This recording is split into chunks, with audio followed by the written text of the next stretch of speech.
13, the age of Aquarius. Everyone seems to have heard about the age of Aquarius. Depending on which astrologer you consult, we have either begun or will soon begin the Aquarian age. But what exactly is the age of Aquarius? To answer that question, we must backtrack a little. As you know, looking at the sun from our vantage point here on Earth, it travels around the Earth once every year. On its journey, the sun travels a narrow path called the ecliptic and passes through the 12 signs of the zodiac. When the foundation stones of the science of astrology were first formally put in place in Babylonian times, the signs of the zodiac were named after constellations of stars in the sky. Those early astronomers have noticed that the sun journeyed through the same constellations every year. During the spring, the path of the sun crossed over the constellation of Aries. In the fall, the path of the sun crossed over the constellation of Libra. The beginning of the astrological years is the point called the vernal equinox. This is where the sun's path crosses the celestial equator, the line that divides the heavens into a northern half and a southern half. At that point, day and night are equal in length. The word equinox comes from the Latin meaning equal night. Example, night is equal to day. There are two equinoxes during the year, vernal and autumnal. The vernal equinox brings spring. The autumnal equinox brings autumn. The vernal equinox also begins the first astrological sign, Aries, the best one, and the first half of the zodiac. The autumnal equinox begins the seventh sign, Libra, and the second half of the zodiac. When astrology was first formalized, the vernal equinox signaled the beginning of the sun's entrance not only into the sign of Aries, but also into the constellation of Aries. At that time, the two were considered to be identical. Since then, however, astrology and astronomy have diverged. The sign of the zodiac no longer corresponds to the same constellations in the sky. Thus, nowadays, when astronomers talk about Taurus, he or she means the actual group of stars in the heavens that make up the constellation of Taurus. When an astrologer talks about Taurus, he or she refers to the second astrological sign, that 30-degree segment of the zodiac that controls a whole set of characteristics, symbols, and associations. It was in the 2nd century BC that a Greek astronomer named Hipparchus, Hipparchus, discovered a phenomenon called the precession of the equinoxes. He found that ever so slowly, the Earth shifts in its position as it spins through the solar system. Scientists sometimes refer to this slight shift as the Earth's wobble because it somewhat resembles the top wobbling as it spins. Instead of remaining upright, the poles of the Earth, like the top and bottom of a spinning toy, lean from side to side as the Earth rotates on its axis. Over the span of a great many years, this leaning of the Earth changes the placement of the celestial equator. Because the celestial equator is on the same line as the Earth's equator, except that it is projected out into the heavens. Therefore, as the position of the Earth shifts, the line of the celestial equator shifts. All of this adds up to the fact that as time passes, the vernal equinox, the point where the path of the sun crosses the celestial equinox, takes place in an entirely different constellation. This slow movement of Earth's tilt is called the precession of the equinoxes because during the span of many years, The equinoxes slowly travel through all the constellations of the zodiac in backward order.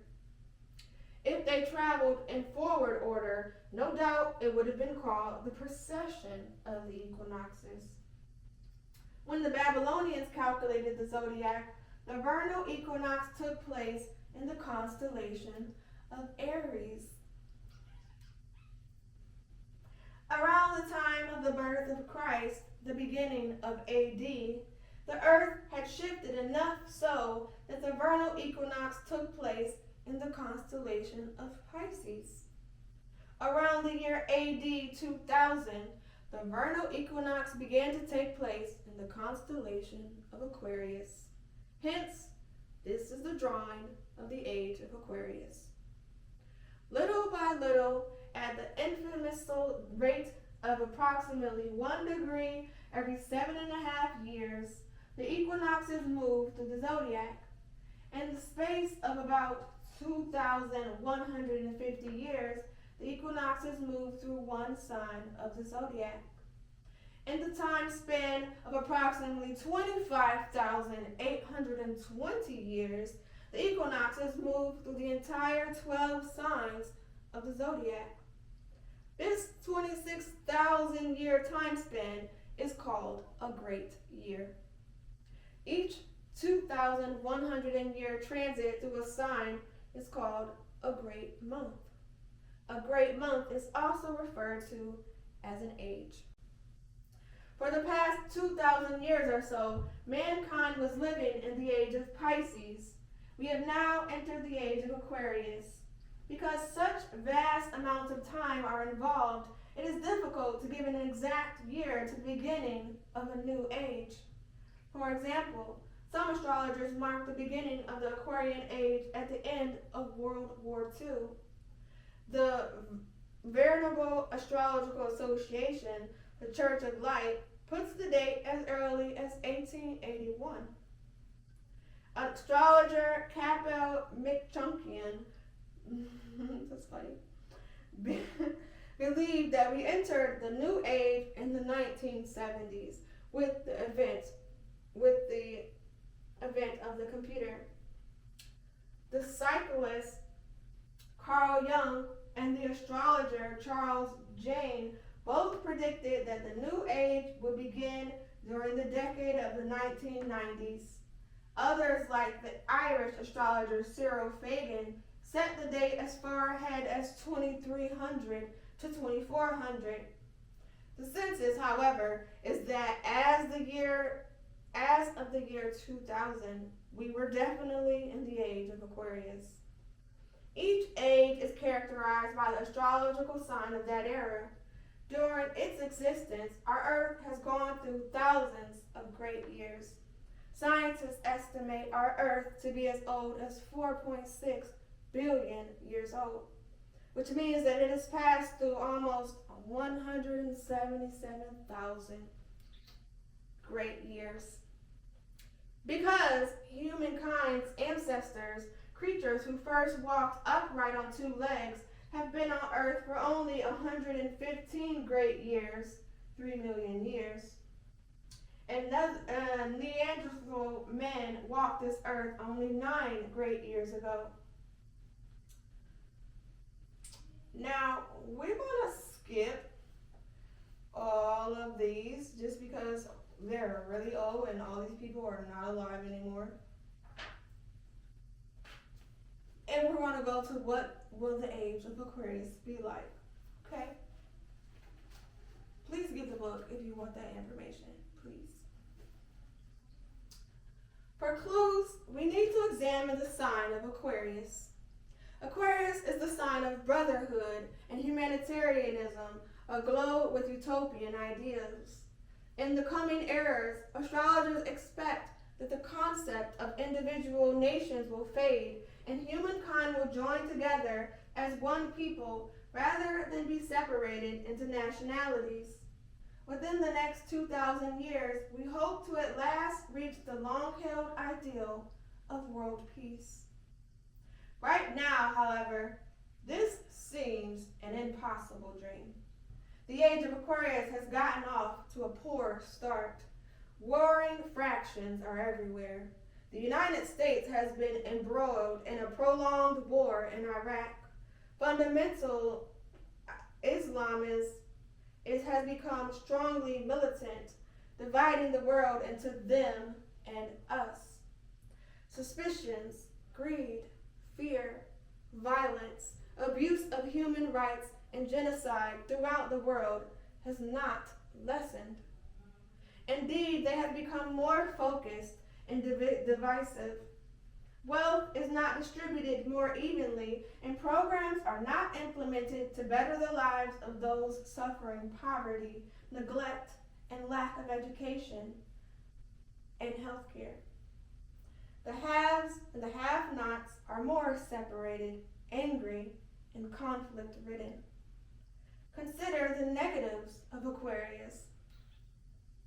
This is a fixed air sign, meaning inflexibility and stubbornness of ideas.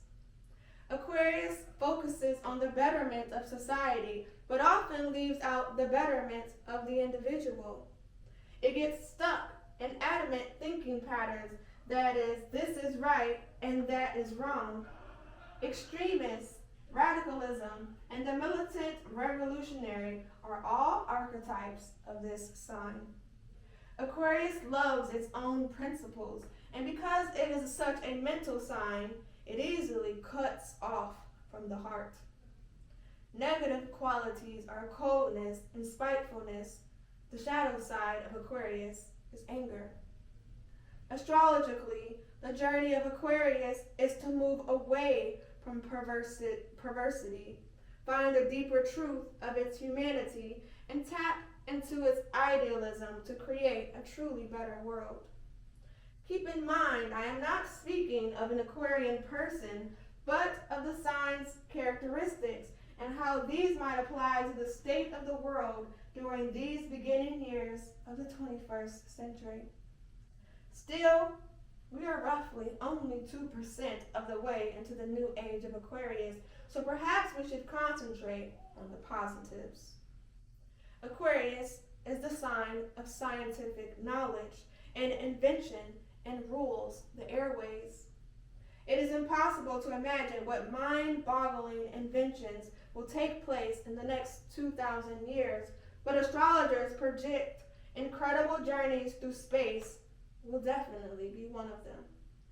Not just travel in our solar system, but even our own galaxy, but to the universe beyond. There will be space arcs that can transport multitudes of people, space colonies, and interstellar travel. The achievement of travel to the stars will indeed be remarkable when one considers that Pluto, our outermost planet, is only 5 light minutes distance from us, while the nearest star, not counting our sun, is 4.3 light years away. Aquarius is a mental sign, and the future should be marked by as yet unthinkable intellectual achievement. There will be a concern for the environment and the discovery of new technology to solve the problems of dwindling supplies of energy and resources of Earth. The power of atomic energy, electronics, and aviation, all Aquarian inventions, will be harnessed for the greatest possible use. Already the computer has reshaped the world, the way we communicate, conduct all business, and keep records. Scientists and psychologists say that the computer has already started to reconfigure how the human brain thinks. Aquarius is a practical sign. The purpose of knowledge is to make use of it, not simply for the sake of knowing. Astrologers have a special place in their hearts for Aquarius because it is the sign associated with astrology. We have already seen an upsurge of interest in astrology at the dawning of the Aquarian age. As someone once remarked, astrology is the religion of the new generation. In the coming age Astrology will no longer be thought of as superstitious, arcane, or secret knowledge possessed by a few. It will be a respected scientific inquiry available to everyone. Perhaps it is wishful thinking to say that in the age of Aquarius, humanity will achieve universal harmony, but after all, Aquarius is the sign of hopes and wishes. Predictions are that there will be a great emphasis on the common man, and that special privilege for people of high birth or wealth will become an antique notion. The aristocrat of the future will be the person of learning and achievement. Astrologers hope that in the Aquarian age, we will build on past knowledge to discover new truths. Aquarius is the truth seeker. These predictions, of course, are based on the positive qualities of Aquarius. In our real world, we have grave problems to surmount. There is a terrible danger of so overpopulating our planet that only global war, disease, and famine will reduce our numbers. We are using up our natural resources at an alarming rate, stripping our planet bare of plant and animal species and its ability to sustain life. Already, we are feeling early effects of a dire global warming. Most terrifying of all, we have the atomic power to completely destroy ourselves and quite likely the earth among us. Still, the age of Aquarius offers hope. Uranus, ruler of Aquarius, is called the planet of the future, for within its dominion lie modern science, invention, electricity, and humanitarian movement. Uranus is the planet of power of will and of unconscious purpose. A promise is held out to us. We can build a wonderful new world, or we can lose all that we have. It is up to the new universal Aquarians, in other words, ourselves.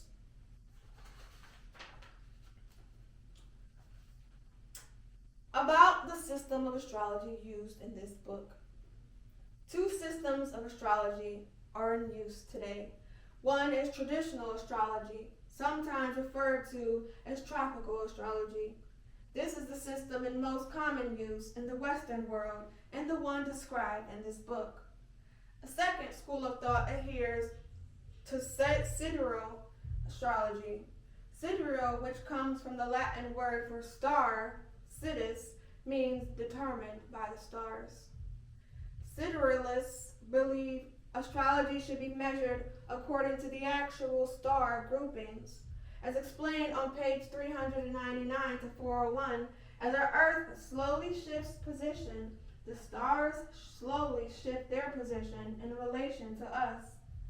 Sidereal astrology is based on the theory that the dates of the sun entrance into each sign should change along with the Earth's shift in position. They claim that this is the most scientific approach, since it is based on the position since it is based on the position of the actual constellations in the zodiac. According to sidereal astrology, the zodiac that Claudius Ptolemy calculated back in the 2nd century AD has now changed by about 25 days. Siderealists differ from traditionalists about the dates for the sun's entrance into the 12 signs of the zodiac. They believe that as the Earth continues to shift position, the dates for the sun entry into each sign will also change. Traditional astrologers point out that even in ancient times, the zodiac never precisely corresponded to the actual constellations. Ancient astrologers knew that the various constellations in the zodiac were of unequal size and brilliance. For example, the constellation of Gemini is very large and bright, whereas the constellations of Libra and Pisces are quite dim. Nevertheless, they grouped the signs of the zodiac into 12 equal segments of 30 degrees and this grouping has remained valid for thousands of years. Indeed, the symbols and associations of these signs have become part of humankind's collective consciousness. Traditionalists say that the Earth's slow shift through the signs of the zodiac relates to the zodiacal ages of the Earth. This has nothing to do with the yearly zodiac, which is concerned with individual human experience and is marked by the seasons. In traditional, topical astrology, the vernal equinox marks the entrance of the sun into the first sign of the zodiac, Aries. The best one. That is the turning point, the beginning of the yearly zodiac cycle. The word tropical comes from the Greek meaning turning point. Whichever constellation the vernal equinox may take place in, what remains constant is that the vernal equinox begins the sun's entrance into the first degree of the ecliptic, and the first degree of the ecliptic is always the first degree of Aries. In sidereal astrology, the vernal equinox currently takes place about the 5th day of Pisces, and as the Earth moves, so will that date. According to sidereal calculation, therefore, someone born on March 22nd in the year 5000 AD would be classified as Capricorn rather than Aries. All this may seem like making waves in a teacup. After all, ancient as astrology may seem, the science is at most only 3 great months old. Much more unfolding of our understanding of astrology lies ahead during the new age of Aquarius, and a dispute that may loom large to us now is sure to resolve itself as we learn more. And that is the end of the book, okay? If you want an explanation of terms, you want to know what stuff means, please buy the book, y'all. It's a lot of information in here. If you don't have your birth chart and you just know, what day you were born, there are charts back here too that will tell you where your planets were. So make sure you buy it, and then all the references and all the little things that they want to give you to have more information to look up yourself is all in the back. Get the book.